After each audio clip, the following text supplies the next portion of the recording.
कि Oxford group की स्थापना कैसे हुई। स्थापक बुचमन के बारे में, और ऑक्सफोर्ड ग्रुप को स्थापना कैसे हुई और उसको पूरे विश्व में कैसे धीरे धीरे करके प्रसिद्धि इस अभियान को, इस संस्था को प्राप्त हुई। और इससे रॉकफेलर जैसे लोग जुड़े, जो एक विश्व प्रख्यात सज्जन थे, तो उसकी वजह से और इसको एक जाना पहचाना नाम मिला ऑक्सफोर्ड ग्रुप को। और जहां तक ऑक्सफोर्ड ग्रुप का नाम था, तो पहले इसको बोला जाता था फर्स्ट सेंचुरी क्रिश्चियन फेलोशिप। उसके बाद इसका नाम पड़ा ऑक्सफोर्ड ग्रुप, और 1938 तक आते आते इसका नाम पड़ा मॉरल रीआर्ममेंट। और मेरे अनुसंधान के मुताबिक 2001 तक आते आते इसका नाम बदल गया था। And in 2001 Oxford group still existed and it's name was initiatives of change, यानी कि बदलाव के लिए जो अभियान चलाया गया था। क्योंकि इसका मुख्य उद्देश्य क्या था ऑक्सफोर्ड ग्रुप का? एक बदलाव लाना, आध्यात्मिकता और धर्म के जरिए से पूरे विश्व की सोच को बदलना और विश्व को एक बेहतर जगह बनाना। ये उसका अभियान था, ये उद्देश्य था, लक्ष्य था ऑक्सफोर्ड ग्रुप का। और फ्रैंक बुशमैन के बारे में हमने पढ़ा कि कैसे उनको एक अनाथालय में एक वार्ता के दौरान उनको कैसे आध्यात्मिक अनुभव का एहसास हुआ, और वहां से बढ़ते बढ़ते उन्होंने अपने अनुभव साझा करे लोगों के साथ। कुछ टाइम तक उन्होंने वाईएमसी के सेक्रेटरी के रूप में भी काम किया, और विश्व का भ्रमण करते थे वो, यानी कि जो उनको मिला था उसका प्रचार करने के लिए वो पूरे विश्व में उन्होंने भ्रमण किया। और इसी भ्रमण के दौरान चाइना में 1918 में उनकी सैम शूमेकर से मुलाकात हुई। अब हम आगे पढ़ने जाते हैं पेज 130 के सेकंड लास्ट पैराग्राफ के। According to Willard Hunter, a close associate, Buchman was physically unattractive man who believed that God had made him ugly for a purpose. देखने में जो है विराट हंटर जो एक सहायक था, एक जुड़ा हुआ था बुचमैन से, वो कह रहे थे कि बुचमैन देखने में बदसूरत था, अनअट्रैक्टिव था, बिल्कुल आकर्षक नहीं था। और उसका ये ख्याल था कि भगवान ने मेरे को अगर बदसूरत बनाया है तो वो गलती से नहीं बनाया है, उसमें भी भगवान का कोई उद्देश्य था, कोई लक्ष्य, कोई पर्पस है जिसकी वजह से उसने मेरे को बदसूरत बनाया। तो ये जो हम पढ़ते आ रहे हैं बिग बुक से भी कि nothing in God's world happens by mistake, तो ये गलती से नहीं हो रहा है कि मैं बदसूरत हूँ, इसका भी भगवान का इसके पीछे भी कोई उद्देश्य है। He had a talent for attracting and inspiring others. उनमें एक हुनर था कि लोगों को अपने तरफ वो अपनी बदसूरती के बावजूद आकर्षित करते थे और उनको प्रोत्साहित करते थे। He had the unique ability to draw people out by sharing his own faults with them, and he could often sense what was troubling us. क्या हुनर था उनका? उनका मुख्य हुनर ये था फ्रैंक बुशमैन का कि वो अपनी गलतियां, अपनी खामियां, अपनी शॉर्टकमिंग्स, अपनी रॉन्ग्स, अपने डिफेक्ट्स, मैं ये अपने स्टेप्स में से जानबूझ करके शब्द इस्तेमाल कर रहा हूँ, उससे वो लोगों को अपनी तरफ आकर्षित करते थे अपनी गलतियां बता के। क्योंकि ये जो ईमानदारी थी उनकी, और ये जो साफ साफ सटीक बात करने की जो इनकी क्षमता थी, उससे लोग आकर्षित होते थे। और वो एक और हुनर था उनका कि वो दूसरों को कौन सी चीज विचलित कर रही है, सामने वाले को कौन सी चीज से वो विचलित हो रहा है, कौन सी चीज उसको परेशान कर रही है, उसको वास्तव में संकट है क्या, वो पहचान लेते थे। और अगर ये दो हुनर किसी में भी हो तो लोगों को अपनी तरफ आकर्षित करना, उनसे जुड़ना और उनको अपने अपने अभियान में शामिल करना और भी आसान हो जाता था बुचमैन जैसे शख्सियत के लिए। Buchman himself was never interested specifically in helping alcoholics. अब ऑक्सफोर्ड ग्रुप और शराबियों का जो संबंध था उसके बारे में हम थोड़ा सा जाने यहाँ पे कि बुचमैन जो था, जो स्थापक था ऑक्सफोर्ड ग्रुप का, वो ऐसी कोई दिलचस्पी नहीं थी उसकी कि स्पेसिफिकली, यानी कि खास तौर पे केवल शराबियों का वो मदद करे। वो पूरे विश्व को और विश्व की सोच बदलने का अभियान था उनका। खास तौर से शराबियों के प्रति उनका कोई ऐसा सहानुभूति नहीं थी, या कोई ऐसा कोई लक्ष्य नहीं था, ऐसा कोई टारगेट नहीं था कि सिर्फ मैंने शराबियों के लिए काम करना है। कुछ विशेष उनका शराबियों के प्रति कोई भी व्यवहार नहीं था। Although in Akron, for instance, the Oxford group was known from its start as a program that could work with drugs. लेकिन एक्रोन जैसी जगह में जहां से डॉक्टर बॉब आए थे, वहां पे एक ये राय वहां सबकी थी,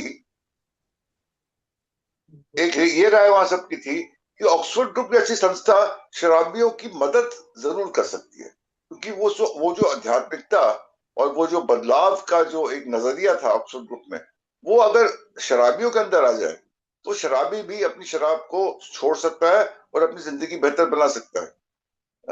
हमें आज ये पता चलेगा शराबीपन की बीमारी में ज्ञान के द्वारा कि ये गलत राय थी कि अध्यात्म केवल ऐसे संगत के साथ या आध्यात्मिकता के साथ या ऐसे मिलने के साथ किसी से कि शराब छूट जाएगी, ऐसा नहीं है। इसके लिए और भी चीजों की जरूरत थी। लेकिन उस टाइम पे ये एक नजरिया था कि एक बदलाव चाहिए था। वो बदलाव ऑक्सफोर्ड ग्रुप से हो सकता है, शराबियों की जिंदगी में आ जाए और शराबियों में सुधार हो जाए, ये एक राय थी। But as Bushman put it, I am all for drunks being changed, but we also have drunken nations on our hands. लेकिन बुचमन की जो सोच थी वो इससे कुछ परे थी। कह रहे ठीक है, मैं शराबियों के साथ हूं और मैं चाहता हूं कि उनमें बदलाव आए, लेकिन जो पूरे के पूरे, देखो बड़ा विचलित टाइम था ये पूरे विश्व के लिए। एक विश्व युद्ध हो चुका था, दूसरा होने की कतार पे था। हम उस समय की बात कर रहे हैं। we're talking about 1914 to 18, एक फर्स्ट वर्ल्ड वॉर हो चुकी थी। 1939 टू 1945 सेकेंड वर्ल्ड वॉर हुई। बीच के दौरान बहुत एक टेंशन थी, एक बहुत तनाव की स्थिति थी पूरे विश्व में। और बुचमन का ये कहना था कि ठीक है, एक बेवड़े को या एक शराबी आदमी को सुधार लाना बहुत अच्छी बात है, लेकिन यहाँ तो पूरे पूरे देश बिगड़े हुए भाई, जिसकी वजह से एक विश्व युद्ध होते गए, दूसरा होने की कतार पे है। तो हमें उनकी सोच बदलनी है, पूरे विश्व के लोगों की सोच बदलनी है और दुनिया को एक बेहतर जगह बनाना है। वो उनका अभियान था। शराबियों के साथ करना या शराबीपन का सुधार या उपचार करना, वो इन सब में it was a very small thing in the entire scheme of things, so to say. यानी कि पूरा एक विश्व में बदलाव लाने के लिए शराबियों में भी बदलाव आ जाए, अच्छी बात है, उससे खिलाफ नहीं थे बुशमैन। लेकिन उनका जो अभियान था वो पूरे विश्व को एक बेहतर जगह बनाने की थी। और ऐसे वक्त पे जब विश्व में एक बहुत ही तनावपूर्ण वातावरण उस टाइम था, at the time the Wilson started going to meetings, the Oxford Group was on the crest of public opinion and notice. यानी कि जब उन्होंने जाना शुरू किया था 1935 की हम बात कर रहे हैं, तो उस टाइम ऑक्सफोर्ड ग्रुप जो था वो शिखर पे था, क्रेस्ट यानी कि शिखर पे था, ऊंचाइयों पे था। पब्लिक ओपिनियन और नोटिस विश्व की नजर में था और लोग इसके ऊपर ध्यान दे रहे थे। ऑक्सफोर्ड ग्रुप के ऊपर अपनी प्रसिद्धि के एक हिसाब से शिखर पे था उस समय 1935 में। In those early months of 1935, Bill Wilson preached the Oxford Group message to anybody who would listen. अब देखो, बिल डब्ल्यू के पास हमें याद रखना है ए नहीं था, ये नॉट ए, लेकिन उनको हॉस्पिटल से बाहर निकल के और स्थायी रूप से सोब्राइटी प्राप्त करने के लिए उनको पता ये था, बिल डब्ल्यू को इस बात का एहसास था कि जो आध्यात्मिकता और एक आध्यात्मिक अनुभव से उनको प्राप्त हुआ है, वो आध्यात्मिकता उनको अपने अंदर हर कीमत पे बनाए रखनी है अगर उन्हें शराब से स्थायी रूप से दूर रहना है, जो उनके जीवन का इस समय मकसद। और उनको ये पता था कि आध्यात्मिकता से जुड़े रहने के लिए उनके पास ए जैसी संस्था तो नहीं थी जो ईश्वर की कृपा से आज हमारे पास है, हम लोगों के पास है, लेकिन ऑक्सफोर्ड ग्रुप था। तो वो ऑक्सफोर्ड ग्रुप में जुड़े रहे इसीलिए कि वो इस आध्यात्मिकता को अपने अंदर उभारे, कायम रखें और जहां तक हो सके बढ़ाने की भी कोशिश करें। तो वो ऑक्सफोर्ड ग्रुप से इसलिए जुड़े रहे और वहां पे जाके मिलते थे लोगों से, और जो भी उनसे बात करना चाहता था, जिनसे भी वो बात कर सकता था, वो करने को तैयार। He spent long hours at cavalry mission and at towns, where Dr. Silkworth, at the risk of his professional reputation, gave Bill permission to talk with some of the patients. अब वो कहाँ जुड़े हैं? वो कैवलरी मिशन में, उसके church में, जो ऑक्सफोर्ड ग्रुप के साथ जुड़ी हुई धार्मिक संस्था थी, और उसके अलावा टाउन्स हॉस्पिटल में जाते थे, जहाँ विलियम सिल्कवर्थ उनको इजाजत देते थे कि वहां पे जो मरीज थे, शराबीपन से पीड़ित लोग जो दाखिल हो रहे थे उस अस्पताल में, उनसे बिल डब्ल्यू बात कर सके। और ये काम डॉक्टर सिल्कवर्थ एक जोखिम लेके कर रहे थे, रिस्क लेके कर रहे थे, at the risk of his professional reputation. कि लोग क्या सोचेंगे कि ये शराबीपन का इलाज करने वाला, उपचार करने वाला एक डॉक्टर है, ये दवाइयां या ट्रीटमेंट तो दे नहीं रहा है पेशेंट को, ये लोगों को बिल जैसे लोग को बुला रहा है कि इनसे बात करो, ये कौन सा इलाज हुआ, अभी इससे क्या इलाज होगा। तो यहाँ पे उसकी जो व्यवसायिक रूप से वो एक जोखिम ले रहा था, एक कुछ अलग, कुछ हटके कर रहा था यहाँ पे विलियम सेल्फवर्थ, इस उम्मीद से कि जो बिल डब्ल्यू को प्राप्त हुआ है वो औरों तक भी पहुंचे। और उसमें उसका हो सकता था कि टाउन्स हॉस्पिटल का और निजी रूप से not only Charles Town but William Silkworth का भी यहाँ नुकसान हो जाए, लेकिन वो उसको जोखिम लेने को तैयार था ताकि उद्धार हो शराब से पीड़ित लोगों का।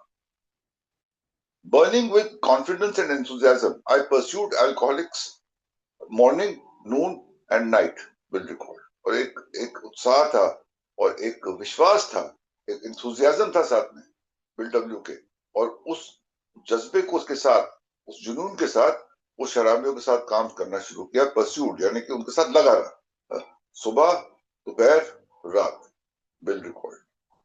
Now could the lure of Wall Street divert him from the new crusade? Now, अब एक ऐसी स्थिति आ गई थी कि वॉल स्ट्रीट का जो उसका एक आकर्षण था, वॉल स्ट्रीट के प्रति जो उसकी जीवनी थी एक तरीके से सबसे पहले, वो भी उसको अपने प्रति आकर्षित नहीं कर पाई, क्योंकि उसका ये न्यू क्रूसेड, यानी कि क्रूसेड का मतलब यहाँ पे अभियान, एक जंग जो उसने शुरू करी थी, उसके प्रति उसकी पूरी शिद्दत थी। और वो वॉल स्ट्रीट पे जो चल रहा था या जो वो करना चाह रहा था, वो उसकी प्रायोरिटी नहीं थी, उसकी प्रायोरिटी थी ये अभियान।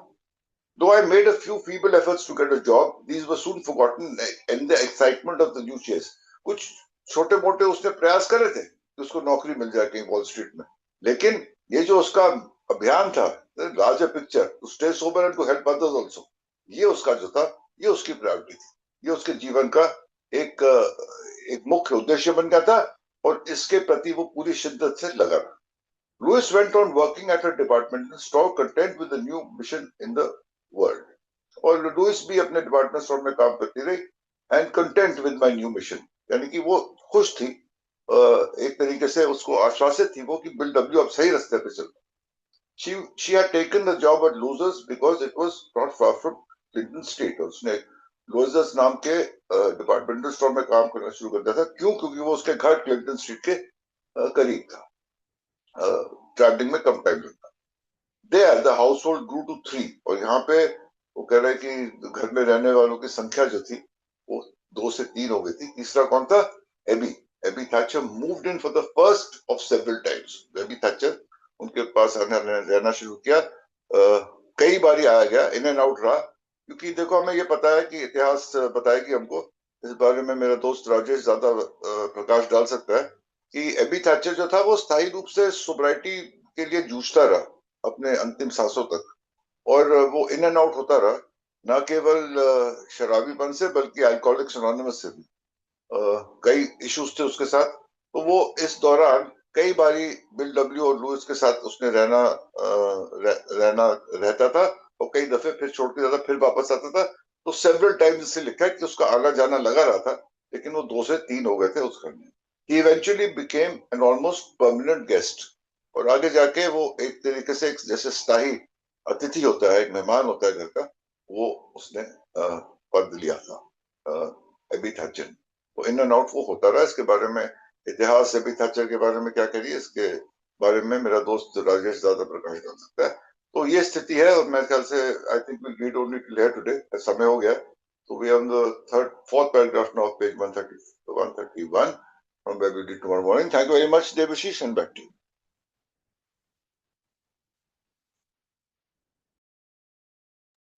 धन्यवाद अब्दुल जी। मैं ज्यादा देर न करते हुए राजेश जी से निवेदन करूंगा कि वो आगे आए, हमें आगे लेके चलें। धन्यवाद। नमस्कार, मेरा नाम विजय अमित शराबी है। Thank you Devashish ji service के लिए, और thank you Atul ji, wonderfully अलग अलग अलग अलग जगह पे पहुंचा देते हो आप। ये भी परमात्मा ने एक गिफ्ट दिया हुआ है आपको ना, और थैंक यू। तो महेश जी आपका थैंक यू इसलिए करूंगा कि मुझे एक और पता लग गया आज की क्लिंटन स्ट्रीट से 12 किलोमीटर ऑक्सफोर्ड ग्रुप है, और ऑक्सफोर्ड ग्रुप से 6 किलोमीटर आगे जो टाउन हॉस्पिटल है। क्या बात है यार, थैंक यू। अब जी, जैसे हम लोगों ने बात करी पीछे की, किस प्रकार से वो बुथमैन, फ्रैंक बुथमैन से दो बंदे जुड़े पहले, शेरी डे और शैम शूमेकर, और ये कॉलेज कैंपस में जाके इन लोगों ने अपने, मतलब हमारे पूरा स्टेप से मिलता जुलता एक प्रोग्राम जो है वो देना इन लोगों ने स्टार्ट कर दिया। और धीरे धीरे नाम जो है वो फैलता चला गया, और सैम शूमेकर से चाइना में 1918 में फर्स्ट टाइम जो है, मतलब फ्रैंक बुशमैन मिले थे, जो ऑक्सफोर्ड ग्रुप के संस्थापक बोल सकते हैं हम लोग, किस संस्थापक है। अब बिलार्ड हंटर भी इन्हीं लोगों से जुड़ा हुआ था। तो अतुल जी ने सही बोला कि वो जो थे डी रॉकफेलर के बहुत से लोग जो हम लोगों को ये में बाद में मिले, चाहे वो डिक रिचर्डसन हो, फ्रैंक कमोस हो, या और भी जितने भी मिले, ये लोग लगभग इर्द गिर्द ही थे। और ये बिलार्ड हंटर भी बेसिकली तो यूएसए मिनिस्टर था ये, और इसकी बुशमैन की टीम का ही हिस्सा था, इंपॉर्टेंट मेंबर था। और इसका क्या खासियत थी कि ये राइटर भी था, साथ में किताबें वताबें भी लिखता था, और स्पीकर बहुत अच्छा था, और एज ए एग्जीक्यूटिव भी इसने काम करा है इसमें, मूवमेंट में। तो ये बहुत ज्यादा बुशमैन के नजदीक था। खैर सबसे ज्यादा नजदीक तो शैम शूमेकर था, जिसको उन्होंने कमान दे दी थी पूरे ऑक्सफोर्ड ग्रुप की। लेकिन ये बंदा भी मतलब एक मेन प्रमुख लोगों में था, एग्जीक्यूटिव टाइप आदमी था। और इस मूवमेंट के मतलब ये ब्रुशमैन के बारे में बता रहा कि यार वो देखने में सही नहीं था, मतलब लेकिन उसका ये मानना था कि अनअट्रैक्टिव गॉड ने इसलिए बनाया कि मैं यार दुनिया की भलाई कर सकूं। देखो कैसे लाएगा यार आदमी। हमने पीछे पढ़ा ना कि वो जैसे वो बांध से भागा, वो मतलब वो ट्रस्टी के साथ लड़के कैसे भागा वो, उसमें से अनाथ आश्रय में वो हंगामा वांगा करके बाग में भागा शिप से, वो इंग्लैंड आया, और किस प्रकार से उसके अंदर ट्रांसफॉर्मेशन आई। अमेंड लिखते ही, मतलब अमेंड जैसे ही वो लेटर उसने लिखना स्टार्ट करा उसको, ट्रस्टी को, तो उसके अंदर जो ट्रांसफॉर्मेशन आई। और ट्रांसफॉर्मेशन के बाद एक चीज आए कि भाई सर जो मेरे पास है वो मेरे को आगे देना है। देखो यहाँ से एक चीज और साथ में जुड़ रही है। उसका यह मानना था कि जो भी चीजें मेरे पास है, और दो चीजों के ऊपर बड़ा काम करता था, कि अपनी गलतियों को शेयर करना सामने वाले से, और उसे प्रोत्साहित करना। ये हल्का हल्का टच देखो कि स्पॉन्सर वाला मिल रहा है हम लोगों को। स्पॉन्सर भी करता है ना कि जब वो हल्का सा गर्म हो जाता है लोहा, तो सामने वाला बोलना शुरू करता है, स्पॉन्सर बंद हो जाता है।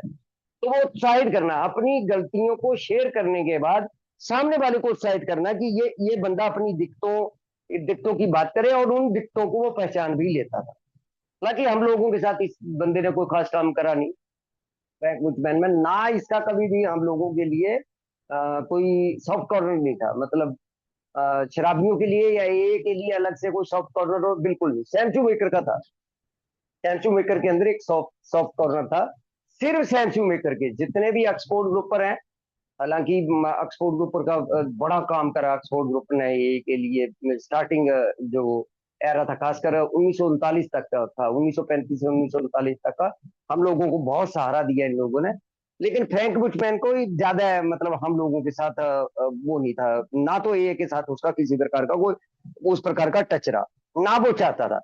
हाँ ये जरूर है कि उन्होंने स्टेटमेंटें बड़ी हार्ड दी। जब हम लोग 1937 1937 में पहली बार ये सुगबुगाहट उगने लगी कि ये जो अलग हो जाएगा ऑक्सफोर्ड ग्रुप से, 1939 में जाके हम लग ही हो गए।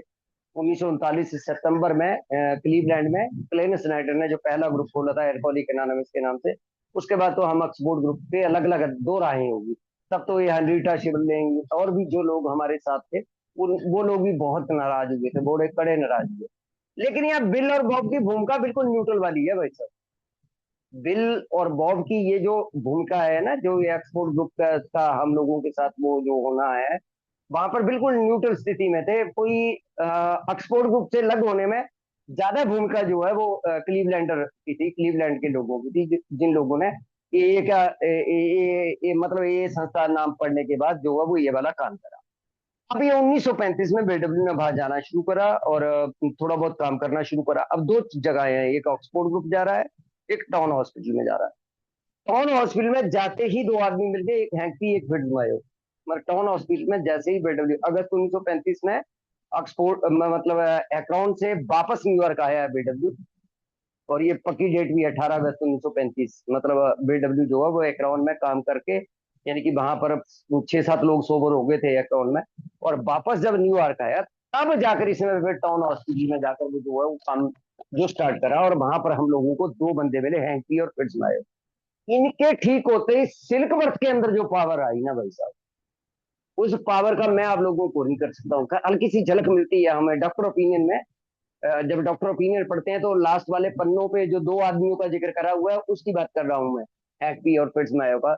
और हैंक और डॉक्टर सिल्कवर्थ ने उन दोनों ही लोगों का जिक्र भी करा है कि यार ऐसे कैसे हो सकता है कि 5-6 महीने बाद, साल बाद एक आदमी मिल रहा है और बिल्कुल बदला हुआ आदमी। यार ये तो ऐसे हो गए जैसे आग निकल रही हो चेहरे से, होता है ना, ग्लो ग्लो कर रहे हैं लोगों के चेहरे। अब इन्होंने एक छोटा सा प्रोग्राम बनाया, हालांकि वो आगे की बातें हैं, आगे हो सकता है हम लोगों को या हो कह सकता है पक्का पढ़ने को मिलेंगी कि इन्होंने ना एक लिखित में एक छोटा सा प्रोग्राम 1935 में एक रफ प्रोग्राम तैयार कर लिया, जिसमें कुछ सेंटेंस इन्होंने यूज करे, we admitted we were licked that we were powerless, और दूसरा इन्होंने मॉरल इन्वेंट्री पे चले गए, मतलब दूसरे स्टेप में। तीसरे में इन्होंने शॉर्ट कमिंग को शेयर करने की बात आई, और चौथे पे रिसेचुएशन इन्होंने पकड़ ली कि भाई साहब वो 8वां 9वां हमने इकट्ठे करना है। और 5वें में चलेगी कि दूसरों की हेल्प करो, बिना किसी पैसे के, बिना किसी प्रतिष्ठा के दूसरों की हेल्प करो। और सबसे लास्ट में था वो प्रेयर वाला, ये जो आजकल 11वां कदम है हमारा, ये सबसे इन्होंने लास्ट में ले लिया।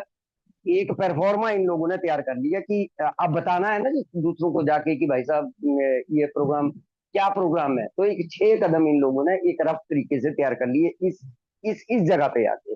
और यहाँ पर आकर फिर वो दोनों का जिक्र करा कि किस प्रकार से वो वॉल स्ट्रीट से हट गया बीडब्ल्यू, अपने आप को झोंक दिया उसने।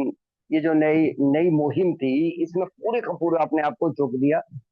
अब होना क्या शुरू हुआ कि इनके घर में हल्के हल्के धीरे धीरे बंदे इकट्ठे होने शुरू हो जाएंगे, शराबी बंदे नहीं, मतलब शराबी बिल किसी को वो उठा के लाएगा। और एबीटी जो अब वो आ रहा है, हालांकि एबीटी जो रिलैप्स करेगा वो 1937 में करेगा जाके, अभी है 2 साल का एबी का, एबी के पास पीरियड।